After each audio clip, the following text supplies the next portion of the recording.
از اینجا میریم حالا تب بعدی باوند که نیازی به باوند نداریم تو این کار چون اسموکمون پایین هستش و باوند گزینه‌ای هستش که شما میتونید تعریف بکنین که فرضاً توی این مربعی که هستش سیمولیت انجام بشه. خب الان نیازی نداریم چون ما میخوایم که اسموکمون همینجور پایین باشه، نه در این حد زیاد، مثلا روی این گزینه مثلا روی فریم 24 باشه ثابت بمونه.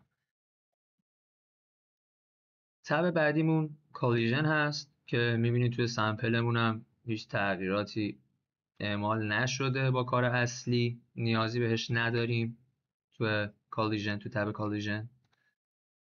و سورس که سورسینگ هست که میبینید بله اینجا هم چند تا گزینه داره به نام density, temperature, burn flame, v well که توی نود اصلیمون هم تغییراتی میبینیم که اعمال نشده اصلا، همون گزینه ها رو میذاریم باشه بمونه. توی تب بعدی که فیلد هست من یه دونه گزینه‌شو تغییر دادم از 0.5 دهم آوردمش روی 2 دهم، یعنی 0.228. چرا؟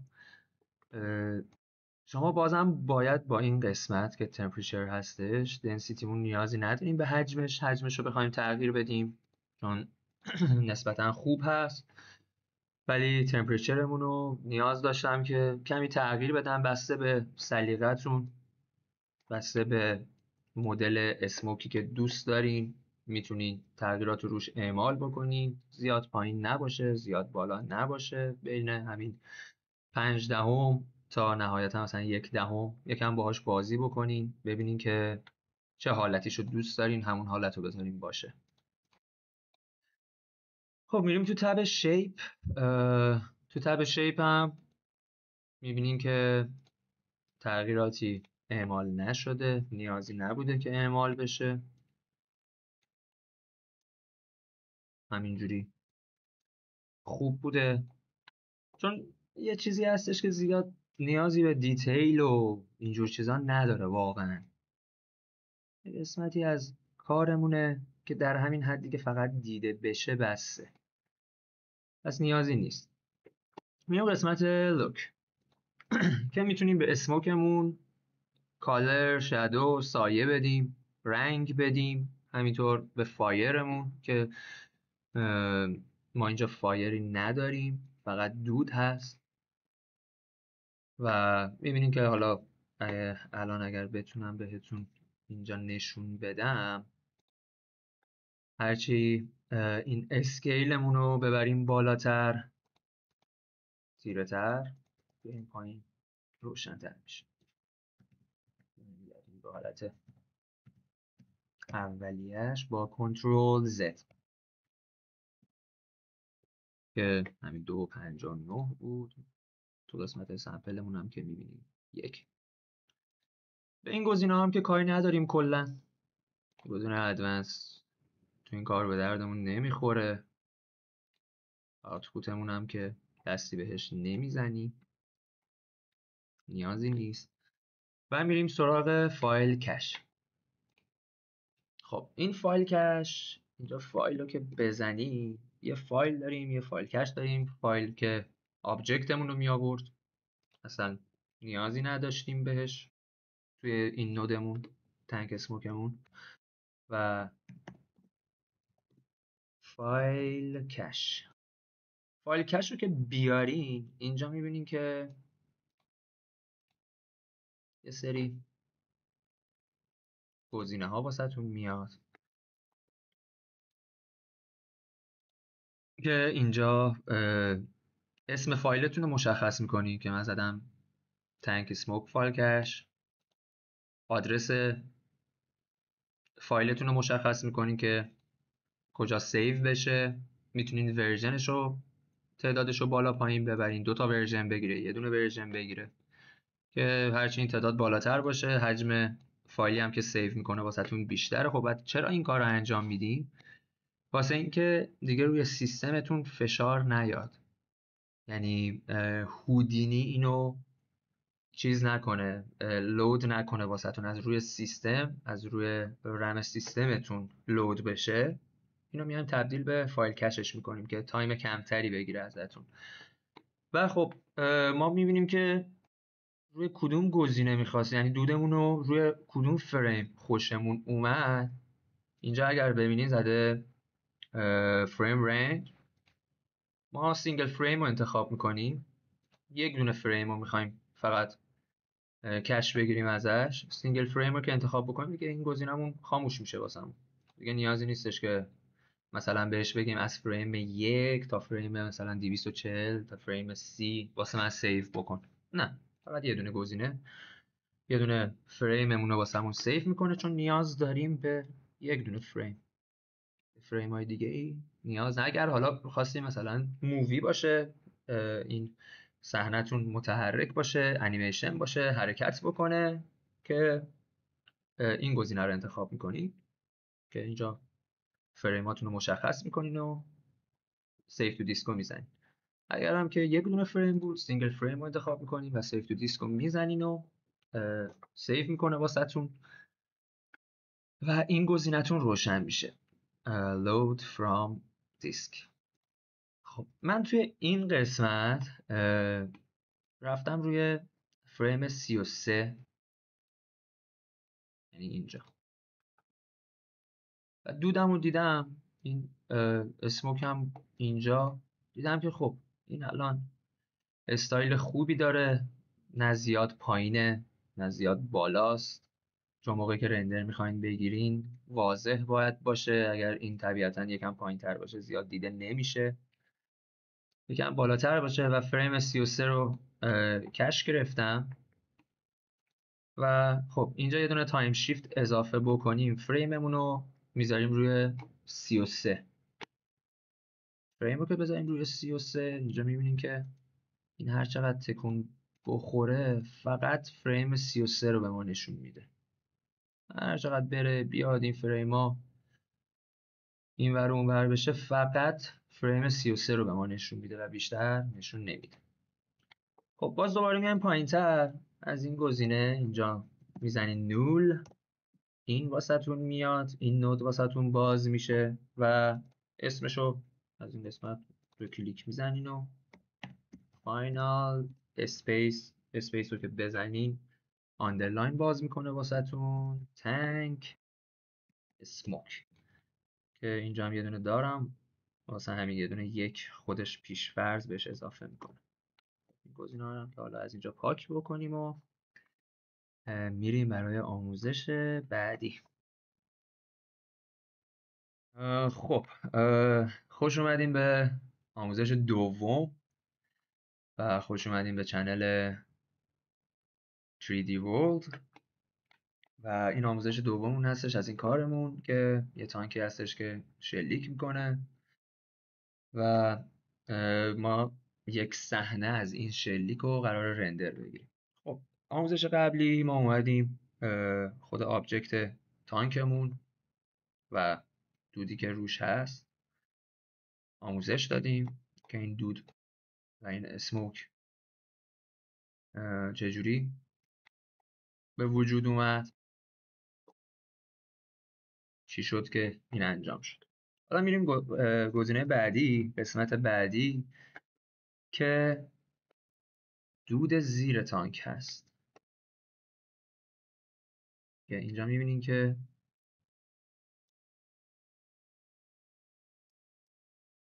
یه دونه اینجا ما دود داریم، یه دونه این هست، یه دونه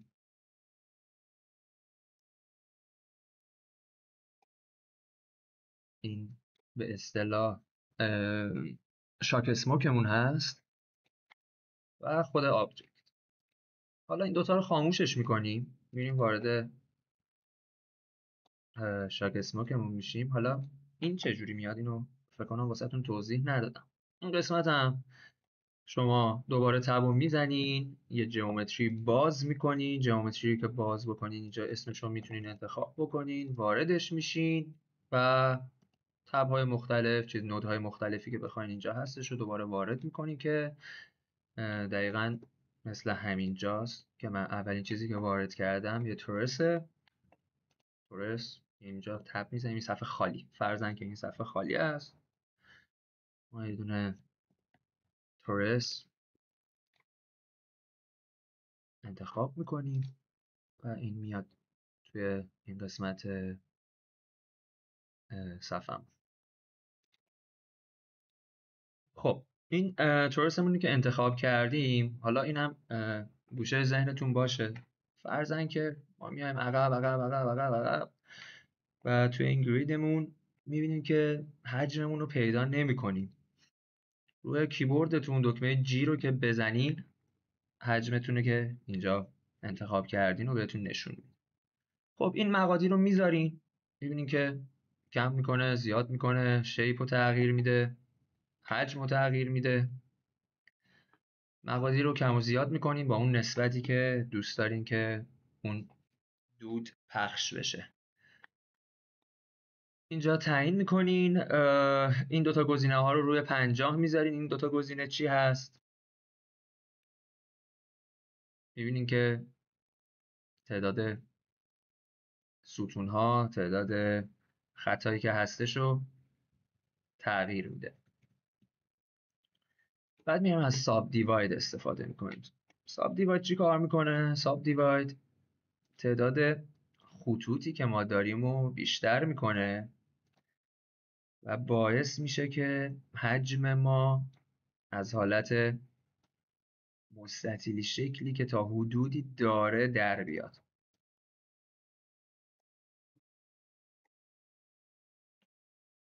ساب دیوایدم واسهتون باز بکنم که ببینین چیز خاصی نداره. اگر اینجا بزنم میبینین که هیچ تغییراتی روش اعمال نکرد. یه نود ترانسفورم اضافه میکنیم به ساب دیواید. چرا؟ که حجممون رو بزرگتر بکنیم. اسکیلمون رو 30 برابر کردیم. چرا 30 برابر کردیم؟ که اندازه تانکمون بشه نسبتاً. میبینی که حدوداً اندازه تانکمون شد. اینجا ما یه گزینه داریم به نام، یه نودی داریم به نام ماونتین که حجممون رو باید تبدیل بکنیم به این، که دودی که قراره پخش بشه به صورت منظم و اینجوری پخش نشه.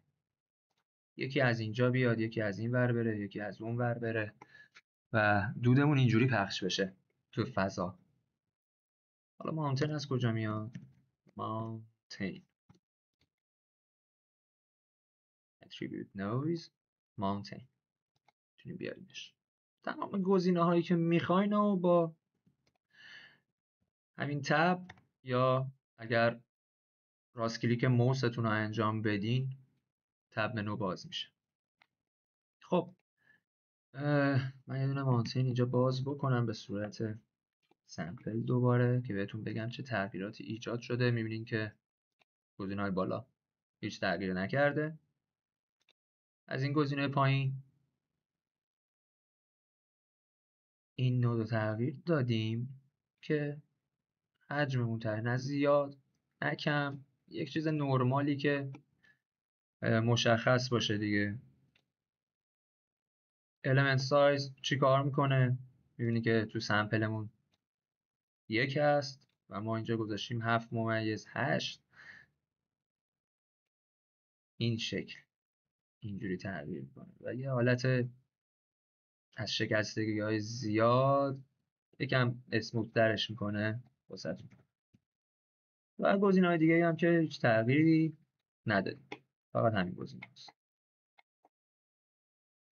من یه چیز دیگه که یادم رفت بهتون بگم، تو این قسمت ترانسفورم میبینین که اینجا یه آبی فیروزه‌ای شده. یعنی چی؟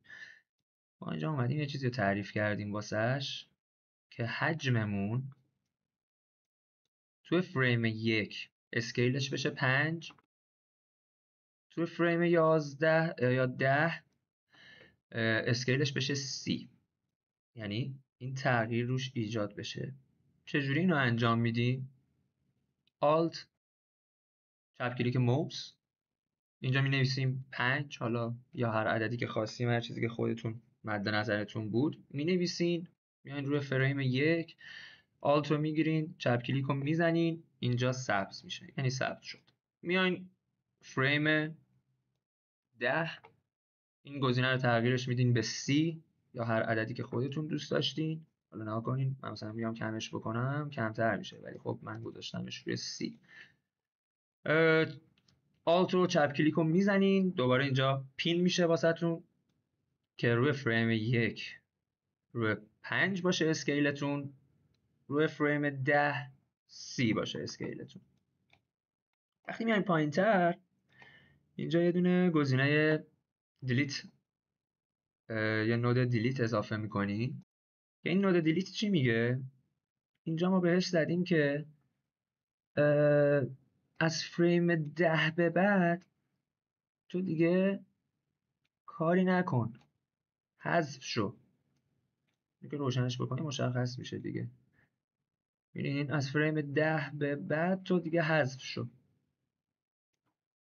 اگر نود دیلیت هم واسهتون اضافه بکنم، میبینید اینجا زده expression delete by expression delete by pattern.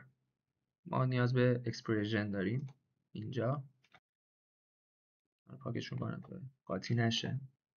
از فریم 10 به بعد دیگه این کلا حذف میشه. و حالا دلیلش رو بهتون میگم که چرا حذف میشه. چون فریم 10 ما تانکمون اینجاست، فریم 1 ما اینجاست، فریم 10 مون اینجاست. و چرا حذف میشه اینو تو نوت‌های بعدی بهتون توضیح میدم. خب اینجا یه دونه point velocity اضافه میکنیم که بهتون نشون بدم. اینجا به نودمون point velocity اضافه میکنیم، این سمپلمون هست. این قسمت curl noiseمون رو وصل میکنیم، تیکش رو میزنیم. اینجا هم همینطور curl noiseمون رو تیکش رو میزنیم. انیمیت هم که داره، اینا میبینید گزینه ها همه یک یک یک یک یک یک اینجوریه. و ما اینجا تغییرات رو دادیم. چرا این تغییرات رو اعمال کردیم؟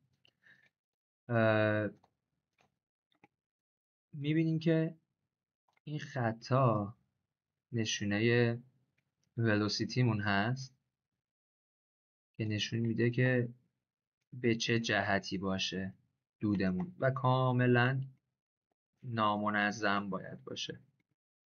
اسکیل رو بیاریم پایین، میبینیم که کوچیک میشه، بره بالا، تعداد این طول خطمون بیشتر میشه. این گزینه ها رو انتخاب میکنیم واسهش. به چیزای دیگه هم میبینیم که کاری نداشت. این گزینه رو از اینجا خاموش میکنیم. display point trace رو خاموش میکنیم. خب اینجا یه دونه پایر سورس اضافه میکنیم. اینجا چون پوینت ولوسیتی داشتیم مثل اسکتر بهمون یه تعداد نقاطی میده و اینجا هم پایر سورسمون رو که اضافه بکنیم روی این گزینه مود سرفیس اسکتر رو انتخاب میکنیم. اگر اینجا بهتون دوباره یه سمپل نشون بدم، میبینیم که روی کیپ اینپوته ما سرفیس اسکتر رو انتخاب میکنیم که بهمون مثل اون اسکچری که دفعه قبلی اعمال کرده بودیم یه تعداد نقاطی بهمون بده. خب حالا تو قسمت پارتیکل سپریشن به جایی که بیایم میبینید تعداد نقاطمون هرچی بیایم پایینتر بیشتر میشه و حجممون هم همینطور، حجم دودمون هم بیشتر میشه. حجممون اسموکی که داریم خیلی بیشتر میشه. پس الان نیازی نداریم اون حجم دود که بخوایم بیشترش بکنیم. دوباره میایم پایین، این دوتا اتریبیوت رو اضافه میکنیم با این گزینه مثبت. دوتا مثبت رو میزنیم، یه دنسیتی و یه دونه تمپریچر. اضافه میکنیم.